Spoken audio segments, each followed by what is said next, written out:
আসলে আমাদের আপনারা জানেন যে আহলুস সুন্নাত ওয়াল জামাত আমরা যারা আছি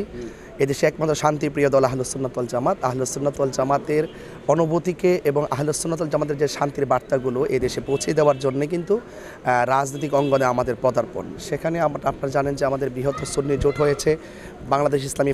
ইসলামিক ফ্রন্ট বাংলাদেশ এবং সুপ্রিম পার্টি, এই তিনটি দল মিলে কিন্তু আমাদের একটি বৃহত্তর সুন্নি জোট হয়েছে এবং আরও কিছু দল আছে তারাও একাত্মতা পোষণ করবেন বলে আমি আশা করি। এবং পাশাপাশি আমরা আশা করছি যে এই দেশের শতকরা 65% সুফিবাদী মানুষ, অর্থাৎ সুন্নি জনতা, তরিকাপন্থী মানুষ। আমি মনে করি তরিকাপন্থীরা যেভাবে এই দেশকে ধারণ করে এবং তরিকাপন্থীরা যেভাবে দেশের ধর্মকে ধারণ করে, আমি মনে করি এই দেশের রাজনৈতিক অস্থিরতাকে যদি শিথিল করতে হয়, শান্তিপ্রিয় করতে হয়, তাহলে আহলুস সুন্নাত ওয়াল জামাতের যে মূল থিমটা আছে এই থিমটা রাজনৈতিকভাবে প্রয়োগ করা উচিত। সেই দৃষ্টিকোণ থেকে এবার আমরা আমাদের বৃহত্তর সুন্নি জোট সিদ্ধান্ত নিয়েছেন যে 300 আসনই প্রার্থী দিবেন এবং যদি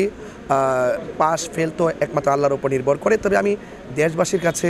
এবং সুন্নি জনতার কাছে আমি আবারও তার আহ্বান জানাচ্ছি, এই দেশের সার্বভৌমত্ব সুরক্ষায় এবং ধর্মকে সুন্দর করে সম্প্রীতির মাধ্যমে সকল শ্রেণীর ভেদাভেদ, সব কিছুর ভেদাভেদ ভুলে গিয়ে আমরা যদি আমাদের মূল বার্তাগুলো যদি আমরা পৌঁছাতে পারি এবং দেশবাসী বা দেশের জনগণ যদি এবং আমাদের যারা তরিকাপন্থী যারা 65% লোক আছেন তারা যদি আমাদেরকে ইনশাল্লাহ মনসম্মতি দেয়, ইনশাল্লাহ আশা করছি আমরা একটা ভালো একটি কাঙ্ক্ষিত রেজাল্ট অর্জন করতে পারব। নির্বাচন আপনি জানেন যে মব ভায়োলেন্সের তাণ্ডব লীলা বাংলাদেশটা বর্তমানে অতিষ্ঠ। মব ভায়োলেন্স একটা মানুষকে হুট করে ধর বলে মেরে ফেলার যে প্রবণতা, এবং আমাদের দেশের মধ্যে একটা মানুষ আপনার সাথে আমার মতাদর্শের ভিন্নতা থাকলেই যে তাকে মেরে ফেলতে হবে, দেশের আইনকে অবজ্ঞা করে তাকে মেরে ফেলতে হবে, যে মব ভায়োলেন্সের তাণ্ডব লীলার কারণে আমরা কিছু সংখ্যাবোধ মনে করছি।